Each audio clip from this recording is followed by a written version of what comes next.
మీ car EMI కట్టలేకపోతున్నారా? మీ car EMI మేము కడతాం. ఈ నెంబర్కి కాల్ చేయండి. నమస్తే అమ్మా. నమస్తే సంగీత. అమ్మ, ఇప్పుడు 80 సంవత్సరాలు 70 సంవత్సరాలు ఉన్న వ్యక్తి 30-40 సంవత్సరాలు ఉన్న అమ్మాయే కావాలి, నేను అలానే పెళ్లి చేసుకుంటాను అని చెప్పేసి అంటున్నారు. అంటే మీరు ఎక్కువగా ఇవి తోడు నీడలో చూస్తూ ఉంటారు కూడా. అవునవును. ఎందుకని వాళ్ళు యంగ్స్టర్స్ ని కోరుకోవడానికి? మా దగ్గరికి ఒక రిటైర్డ్ ఐఏఎస్ ఆఫీసర్ వచ్చాడు. ఆయన రిటైర్డ్, 80 ఏళ్ళు ఉన్నాయి. కూర్చుంటే కుర్చీ సరిపోదు, అంతలా ఉన్నాడు. ఆయన ఒక్కడు రాలేక మనిషి ఒక వాడెవరు కేర్ టేకర్ కూడా తెచ్చుకున్నాడు. ఒక్కడు నడిచి రాలేక. అంత ఏజ్ లో, అంత డిపెండెంట్ లైఫ్ లో కూడా 50 లోపు ఎవరు ఉండరండి అని అడుగుతున్నాడు ఆయన.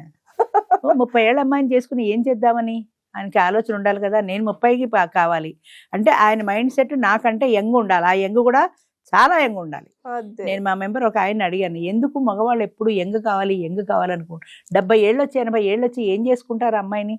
కూర్చొని లొట్టలేయడం తప్ప ఏం చేసుకోరు కదా అంటే ఆయన ఏం చెప్పారంటే, మన దేశంలో సాంప్రదాయం భార్య భర్త కంటే యంగ్ ఉండాలి. అది ఎంత అయినా కానీ యంగ్ ఉండాలి. ఇంకొకటి, పాతకాలంలో అసలు 50 ఏళ్ళు దాటిన ఆడది ముందుకు రాలేదు కదా. రాలేదు. అంచేత అప్పట్లో ఏంటంటే యంగ్ జనరేషన్ ఉండేవారు. పెళ్ళి అంటే వాళ్ళే రెడీగా ఉండేవారు. 50 ఏళ్ళది కావాలంటే లేదు కదా. అంచేత 20 ఏళ్ళో 25 ఏళ్ళో 18 ఏళ్ళో ఆ యంగ్ పిల్లనే పెళ్లి చేసుకోవడం. వాళ్ళకి పిల్లల్ని కన్న వాళ్ళు కూడా ఉన్నారు. మా చుట్టాల్లోనే ఉన్నారు. మా అమ్మమ్మ కజిన్ ఒక ఆవిడ, ఆయన 40 ఏళ్ల వయసులో ఆయన భార్య చనిపోతే ఈవిడ 3 ఏళ్ల పిల్లట. అప్పుడు ఈ 3 ఏళ్ల పిల్లని ఎత్తుకుని ఆడించిన మనిషి ఆమెను పెళ్లి చేసుకొని ఆమె మెచ్యూర్ అయ్యాక ఆమెకి 4-5 పిల్లల్ని కన్నాడు. అంటే అప్పటికి ఇంక 60 ఏళ్ళు దాటిపోయి 4-5 పిల్లల్ని కన్నాడు ఆమెకు. ఆమెకి ఎంత మాత్రమో భర్త అంటే ప్రేమ లేదు. కానీ పెళ్లి చేసుకోవాలి, పాతకాలం తప్పదు కదా. పెళ్లి చేసుకుంది, సరే అలాగే సంసారం కూడా చేసింది, పిల్లల్ని కూడా కంది అయిపోయింది. ఆయన చావు బతుకుల్లో ఉండి ఆయన కింద పడుకోబెట్టేస్తే ఈవిడ కుంకుడుకాయలు పెట్టి తలస్నానం చేస్తోంది. ఎవరో అడిగారు, ఏంటమ్మా ఇప్పుడు అది మొగుడు చావు బతుకుల్లో ఉంటే నువ్వు తలస్నానం చేస్తావని. ఆవిడ చాలా పొడవైన జుట్టుట, చాలా పొడవైన జుట్టు, అందమైన జుట్టు. ఆవిడంది, రేపొద్దున ఈయన పోతాడు, ఎలాగూ పోయిన తర్వాత నా జుట్టు తీసేసి నున్నగా గుండి చేసేస్తారు. అప్పట్లో మరందరికీ ఉందో లేదో తెలియదు, బ్రాహ్మణ్ కమ్యూనిటీలో భర్త పోతే నున్నగా గుండి చేసేసి కూర్చోబెట్టేవాళ్ళు. అంచేత ఇంత అందమైన ఇంత బారు జుట్టు నాకు మళ్ళీ ఉండదు కదా. అంచేత ఆ బారు జుట్టుకి తలస్నానం చేయాలనే కోరిక చంపుకోలేక నేను తలస్నానం చేస్తున్నాను అని చెప్పింది. ఆ జుట్టు మీద ఉన్న ఇంట్రెస్ట్ భర్త మీద లేదు. ఎంచేతంటే ఆయన పట్ల ఆవిడకి ఎలాంటి అంత ఏజ్ గ్యాప్ లో ఎత్తుకుని ఆడించిన ఆయన పట్ల ఆయన భర్త అనే ఒక ఫీలింగ్ ఆవిడకి రాలేదు. పిల్లలంటవా ఆటోమేటిక్ గా పుట్టేశారు అంతే. ఆవిడ ప్రయత్నం లేదు, ఆవిడ ఇష్టాలతో సంబంధం లేదు. కాబట్టి ఆవిడకి జుట్టు మీద ప్రేమ భర్త మీద కంటే అనుకోవాలి. చివరికి ఆ భర్త పోనే ఈవిడ అన్నట్టు ఆవిడకి గుండి చేసి కూర్చోబెట్టారు. అంటే ఇప్పుడు మీరు చెప్పినట్టుగా మన ఒక అమ్మాయి ఒకవేళ ఏజ్ ఎక్కువైన అబ్బాయిని చేసుకున్నప్పటికీ కూడా మనసు చంపుకొని మాత్రమే అంతే కదా. అయితే there may be some reason. అంటే అమ్మాయి వెనక ఇంకా పెళ్లి కావాల్సిన చెల్లెళ్ళు తమ్ముళ్ళు చాలా మంది ఉండటము, ఈ అమ్మాయి పెళ్లి చేసుకుని బయటికి వెళ్తే గానీ వాళ్ళకి ఛాన్స్ రాదు అనో, పేదరికమో, డబ్బున్నాయను కదా, డబ్బున్నాయని పెళ్లి చేసుకుంటే నేను కాస్త హ్యాపీగా ఉండొచ్చు కదా, మంచి ఫుడ్ తినచ్చు కదా అని ఏదో ఒక కోరికతో లైన్ క్లియర్ అయిపోతుంది అనే ఉద్దేశంతో పెళ్లి చేసుకుంటారు తప్ప 60-70 ఏళ్ళు వచ్చిన వాడిని 30 ఏళ్ళ అమ్మాయి పెళ్లి చేసుకోవాలంటే unless there is a special reason, ఏదో ఒక కారణం ఉంటే తప్ప ఎవ్వరూ ఇష్టపడి పెళ్లి చేసుకోరమ్మా. 60 దాటిన వాడి మీద వాళ్ళకి అసలు ప్రేమ ఎలా పుడుతుంది చెప్పు? వాళ్ళ సమబుద్ధి మీద వాళ్ళకి ప్రేమ ఉంటుంది తప్ప 20 ఏళ్ళు 30 ఏళ్ళు పెద్దవాడి మీద ప్రేమ ఎలా ఉంటుంది? కానీ నాకు ఆశ్చర్యం ఇప్పటికి కూడా, వాళ్ళ మైండ్ సెట్ ఎంతసేపు యంగ్ కావాలి అనుకుంటారు, కానీ ఈ అమ్మాయి నా పట్ల ప్రేమ చూపిస్తుందా అన్న ఆలోచన ఉండదు. మాకు ఒక మెంబర్ ఉన్నాడు స్టార్టింగ్ టైంలో, ఆయనకి 65 సంవత్సరాలు. ఆయన ఏం చెప్పాడంటే, నాకు నా పక్కన నా భార్యలా ఉండాలి కానీ నా కూతురులా ఉండకూడదు అని చెప్పాడు.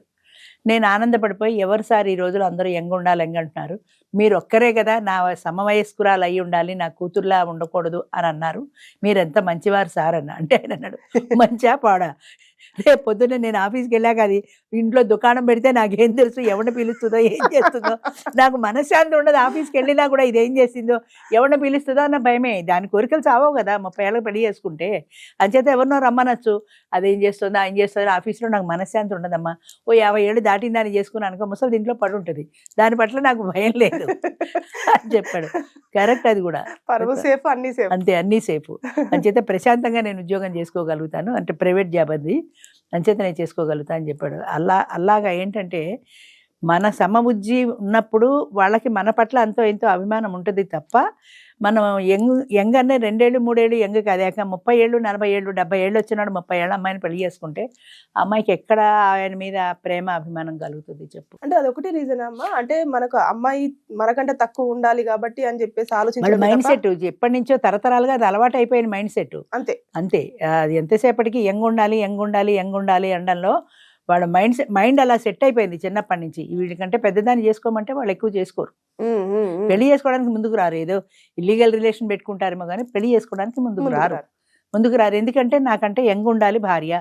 అది 2 ఏళ్ళు 3 ఏళ్ళు 5 ఏళ్ళు కాదు, 10-15 ఏళ్ళు తేడా ఉన్నా కూడా మగవాడు ఇష్టపడతాడు పెళ్లి చేసుకోవడానికి. 70 ఏళ్ళవాడు 50 ఏళ్ళని చేసుకుంటాడు, కానీ 50 ఏళ్ళమే 70 ఏళ్ళని చేసుకోవడానికి ఇష్టపడదు. ఈవిడ 55 దాటదు. 55 దాటితే నాకు వద్దంటుంది.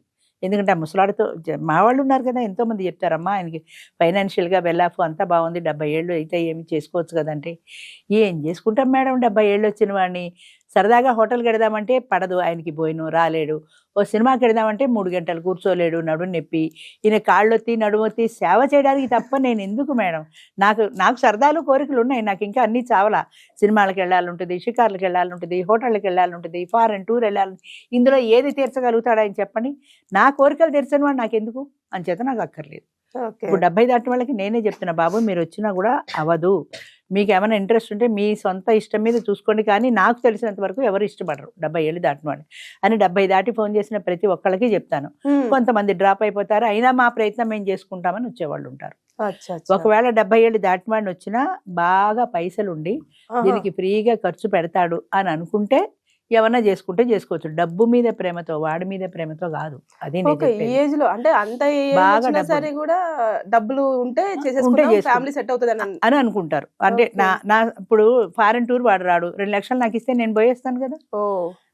హోటల్కి వాడు రాడు, బయటికి పోయి నా బాయ్ ఫ్రెండ్తో నేను తిని రావచ్చు కదా. నా సరదాలకి వేరే బాయ్ ఫ్రెండ్ ఉంటాడు, డబ్బులకి వీడు ఉంటాడు అనే ఉద్దేశంతో చేసుకున్నాం. కొన్ని మైండ్ సెట్స్ అలా చాలా తక్కువ ఉంటారు అలాంటి వాళ్ళు. కాకపోతే 70 దాటిన వాడిని పెళ్లి చేసుకోవడానికి కానీ లివ్ ఇన్ రిలేషన్ కానీ చాలా మంది ఆడవాళ్ళు ఇష్టపడరు, అన్లెస్ వాడు డబ్బులు ఎంత అంటే అంత ఇచ్చేస్తే తప్ప. ఎందుకు ఇస్తాడు వాడు కూడా 70 ఏళ్ళు దాటిన దగ్గర నాకు 1 లక్ష రూపాయలు ఇవ్వంటే ఇస్తాడా? కట్టుకున్న మొగుడే ఇవ్వడు, ఎందుకు నీకు అడుగుతారు. అలాంటప్పుడు వాడు ఎందుకు ఇస్తాడు? వీళ్ళకి ఒక నమ్మకం, ఇచ్చేస్తాడని వీళ్ళ అందం మీదనో వీళ్ళ వయసు మీదనో ఒక నమ్మకం, అంతే. యంగ్ కావాలి అనడాల్లో తరతరాలుగా మనకి అలవాటు అయిపోయింది మగవాళ్ళ మైండ్ సెట్ అలాగా. అంచేత యంగ్ కావాలి అనుకుంటారు తప్ప 70 ఏళ్ళ వాడికి 30 ఏళ్ళ యంగ్ కావాలి అనుకుంటే వాడి జీవితం నరకమే. 30 ఏళ్ళది వచ్చిన తర్వాత నాకు డబ్బులు ఇస్తావా అని అడుగుతుంది తప్ప నీతో కూర్చొని ఏం మాట్లాడుతుంది? కంపాటబిలిటీ లేదు, ఏజ్ గ్యాప్ లో కంపాటబిలిటీ లేదు కదా. నువ్వు కోరినట్టు చేసి పెడుతుంది, నాకు వండి పెడుతుంది, నాకు సేవ చేస్తుంది అంటే శుద్ధ పొరపాటు. శుభ్రంగా వస్తుంది, నువ్వేమైనా డబ్బులు ఇస్తే తీసుకుంటుంది, దాన్ని వెళ్ళిపోతుంది, అంతే తప్ప. మనకి పూర్వం చిలక గోరింకలు సమఉజ్జి ఈడు జోడు ఇలా ఎందుకు చెప్పారంటే ఈడు జోడు ఉంటేనే వాళ్ళకి ఆ కంపాటబిలిటీ ఉంటుంది, ఆ మైండ్ సెట్ అవుతుంది. అది లేకుండా ఒక జనరేషన్ గ్యాప్ ఉన్న వాళ్ళతో పెళ్లి చేసుకుంటే ఎప్పటికీ సెట్ కాదు, అది కొట్టు చావాల్సిందే. దేవదాసు పార్వతిలో కథ చదివాను చూడు. పార్వతి ఎవరో ముసలోడికి ఇచ్చి పెళ్లి చేస్తారు, పార్వతిని పెళ్లి చేసుకుంది, కానీ వాడి మీద ఆవిడకి ప్రేమ లేదు కదా, ఆవిడ మనసు అంతా దేవదాసు మీదే. ఎప్పటి నుంచి చిన్నప్పటి నుంచి ఉన్న స్నేహం కాబట్టి మనసు దేవదాసు మీదే ఉంది, పెళ్లి మాత్రం వీటితో జరిగింది, అంతే. థ్యాంక్ యూ అమ్మా. Thank you.